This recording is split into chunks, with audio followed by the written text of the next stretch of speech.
लगातार सरकार फेलियर है और छात्रों, नौजवानों और बेरोजगारों के सवाल पर और बात करने के बजाय लाठियां बरसाती है। महिलाओं के प्रदर्शन होते हैं, उस पर भी लाठियां बरसाई जाती है। जो भी प्रदर्शन होते हैं, यानी सरकार लगती है कि तानाशाह हो गई है और कुछ भी सुनने के लिए तैयार नहीं है और अपना पीठ अपने थपथपाती है कि हम विकास कर रहे हैं, हम सुशासन दे रहे हैं। लेकिन कहीं भी सुशासन, विकास और कहीं सही माहौल नहीं है, लोकतांत्रिक सरकार नहीं है। इस अलोकतांत्रिक सरकार को बदलने के लिए सारे लोगों को एक साथ आने की जरूरत है और आंदोलन करने की जरूरत है। देखिए, बीपीएससी अभ्यर्थी जो हैं वो लगातार 11 दिनों से सत्याग्रह कर रहे हैं और री एग्जाम की मांग कर रहे हैं। लगातार एविडेंस भी दिखा रहे हैं और ये एविडेंस सभी को दिख रहे हैं, लेकिन अगर किसी को दिख नहीं रहे हैं तो वो सरकार है और आयोग है। और वहीं आपको बता दें कि इनके सत्याग्रह को कई नेताओं का समर्थन भी मिला। राहुल गांधी तक का ट्वीट आया, तेजस्वी यादव उनसे मिलने गए, पप्पू यादव उनसे मिलने गए। और आपको बता दें कि कल प्रशांत किशोर, जो कि जनसुराज के सूत्रधार हैं, वो भी वहां मिलने पहुंचे थे। लेकिन अभी भी जो फलाफल इसका निकलना चाहिए कि छात्रों का री एग्जाम होना चाहिए, इस निष्कर्ष पर यह सत्याग्रह नहीं पहुंच रहा है। इन्हीं सब तमाम चीजों पर हम बात करेंगे। बात करने के लिए हमारे साथ पूर्व एमएलसी रामबली सिंह चंद्रवंशी मौजूद है। सर, कैसे देख रहे हैं? तमाम चीजें हो रही है, लेकिन वही एक चीज नहीं हो रहा है जो होना चाहिए। सर, री एग्जाम नहीं हो रहा है। देखिए, बिहार में लगातार जितने भी कंपटीशन हो रहे हैं, एक तरफ गरीब मेधावी लड़के कड़ी मेहनत करके खून पसीना बहा करके तैयारी करते हैं और जब परीक्षा में जाते हैं तो देखते हैं कि क्वेश्चन पेपर लीक हो गया। तो एक बार अगर घटना होती है तो सरकार को, संवेदनशील सरकार जो होती है, उसको कड़ाई करनी चाहिए कि दोबारा जो है इस तरह का पुनरावृत्ति नहीं हो। लेकिन बार बार हर कंपटीशन में क्वेश्चन लीक होना ये दर्शाता है कि कहीं न कहीं सरकार की उदासीनता है, सरकार की घोर लापरवाही है। उसी लापरवाही के परिणाम हुआ कि पिछले बीपीएससी के अभ्यर्थी कुछ जगह सेंटर आउट कैंसिल हो गए और कुछ का परीक्षा को रद्द नहीं किया गया, यानी संपूर्ण परीक्षा को दोबारा लेने की बात नहीं हो रही है।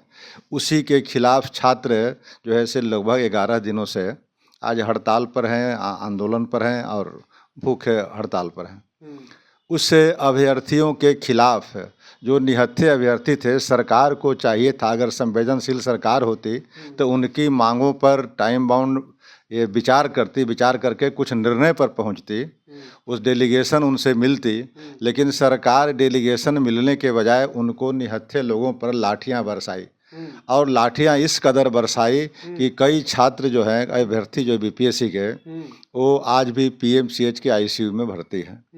यह दर्दनाक घटना किसी भी संवेदनशील लोकतांत्रिक सरकार के लिए शर्मनाक है। इसी से हम लोग जनसुराज की तरफ से नहीं, बल्कि एक संवेदनशील नागरिक के हैसियत से प्रशांत किशोर जी भी, उनके साथ साथ हम लोग ने भी, और उस पूरे कांड में जो सोनू नाम के लड़का, आप भी वहाँ मौजूद थे? सर, हाँ, हम भी मौजूद थे। उसके पहले भी हम लोग, सोनू नाम के लड़का जो एक दिन पहले सुसाइड किया, उसके घर तक हम लोग गए। पालीगंज के पास उसका घर है, एक गांव है, वहाँ गए, उसके परिजन से हम लोगों ने मिले। वो काफ़ी गरीब लड़का था और किसी तरह पटना में रह करके बीपीएससी की तैयारी कर रहा था और चौथी अटेम्प्ट था उसका। उस परिवार में अकेला वो लड़का था, तो उसकी हृदय विदारक जो वहाँ घटना थी, वो देख करके हम लोग भी बड़ा शर्मसार थे। उसके बाद वहाँ से आने के बाद प्रशांत जी के साथ हम लोग सैकड़ों की संख्या में उस धरना स्थल पर हम लोग पहुँचे थे रात में, शाम में। और प्रशांत जी ने भी पहल किया है कि अगर सरकार से मिलने का मैं भी प्रयास करता हूँ, सरकार अगर हम लोग से नहीं मिलती है तो हम लोग छात्रों के साथ, अभ्यर्थियों के साथ मार्च करेंगे मुख्यमंत्री के आवास तक। और मुख्यमंत्री जब तक इनकी मांगों को पूरी नहीं करता है, तब तक हम छात्रों के आंदोलन के साथ हैं। आगे जो भी खामियाजा होगा, अगर अन्य दिनों के तरह लाठी चार्ज करती है तो छात्रों और अभ्यर्थियों से पहले प्रशांत किशोर उस अगुवाई 3 दिनों का अल्टीमेटम भी दिया है आपके नेता ने? हाँ, वही कह रहे हैं कि 3 दिन का, इसलिए कि एक प्रोसेस है। मान लीजिए मुख्यमंत्री जी यहाँ हैं, नहीं हैं, कहीं यात्रा पर हैं, आजकल प्रगति यात्रा पर निकले हुए हैं, तो उसके चलते 3 दिन का समय दिया गया कि 3 दिन के अंदर अगर मुख्यमंत्री जी ये प्रशांत जी से या उनके और अभ्यर्थियों से मिलने का वक्त नहीं देते हैं तो फिर अभ्यर्थियों के साथ मार्च निकाला जाएगा और वह मार्च अन्य मार्ग तक जाएगा। 10 लाख रुपए की मांग भी की गई है जिस छात्र की जान चली गई उसके लिए सर। निश्चित रूप से आखिर ये सरकार की जिम्मेदारी बनती है कि इतने बड़े आपने पैमाने पर अभ्यर्थियों का आंदोलन है, एक तरफ बेरोजगार नौजवानों में काफ़ी आक्रोश है और उस आक्रोश को दबाने के लिए आप लाठीचार्ज कर रहे हैं, दूसरे तरफ बच्चे सुसाइड कर रहे हैं, तो सुसाइड करने वाले बच्चों को अगर 10 लाख की मुआवजा भी नहीं मिलती है तो सरकार कैसे आखिर चल रही है।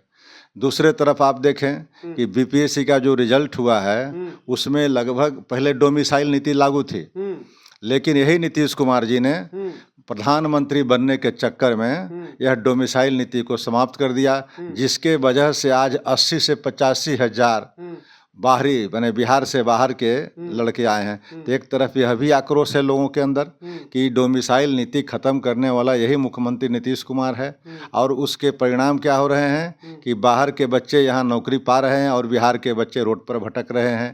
तो अगर डोमिसाइल नीति खत्म की गई बिहार में तो सारे स्टेट में इनको दबाव बनाना चाहिए था कि कहीं भी डोमिसाइल नीति नहीं हो, लेकिन दूसरे राज्यों में डोमिसाइल नीति लागू है और बिहार में डोमिसाइल नीति नहीं लागू रहेगी तो इससे बिहार के छात्रों को रोड पर भटकना पड़ेगा नौकरी के लिए। तो इस तरह के भी सरकार के द्वारा कदम उठाया जा रहा है।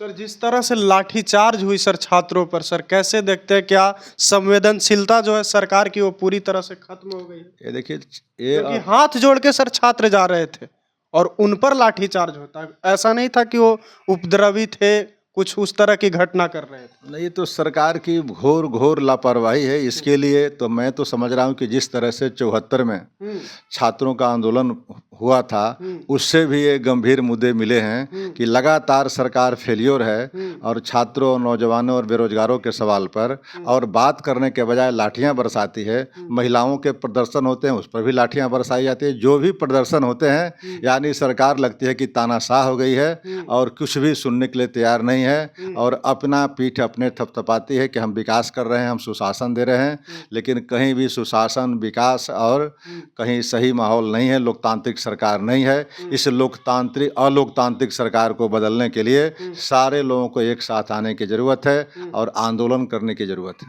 सर तेजस्वी यादव ने भी ट्वीट किया, मिलने भी पहुंचे, पप्पू यादव भी वहां गए, राहुल गांधी ने भी ट्वीट किया कि छात्रों के साथ अत्याचार हो रहा है। लोग कह रहे हैं सर, बातें कर रहे हैं, लेकिन फलाफल जो निकलना चाहिए, जो निष्कर्ष होना चाहिए, वहां तक ये आंदोलन क्यों नहीं पहुंच रहा है सर? ये सत्याग्रह क्यों नहीं पहुंच? देखिए, आंदोलन का भी सही नेटवर्किंग तभी होता है जब सब लोगों को पता चल जाए कि इसका नेतृत्व कौन कर रहा है और उस नेतृत्व के अंदर सब लोग समाहित हैं।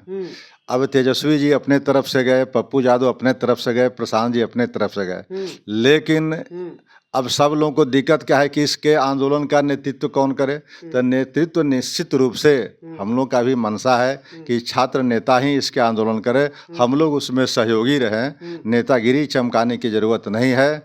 और जब हम लोग सहयोग के रूप में उसमें रहेंगे तो निश्चित रूप से यह एक बड़ा आंदोलन का रूप लेगा और यह जो अलोकतांत्रिक सरकार है उसको हम लोग उखाड़ फेंकने का काम करेंगे। तो चलिए, छात्रों को संगठित होकर संघर्ष करना चाहिए, तभी उनके जो मांग है वो पूरे हो पाएंगे, उनकी लड़ाई जो है पूरी हो पाएगी और अलोकतांत्रिक जो सरकार है बिहार में उसके खिलाफ सबको एक साथ आना होगा, ऐसा कहना था सर का। बाद बाकी आगे जो कुछ भी होगा इससे रिलेटेड हम आपको बताते रहेंगे। फिलहाल के लिए इतना ही, देखते रहिए द न्यूज़ हब।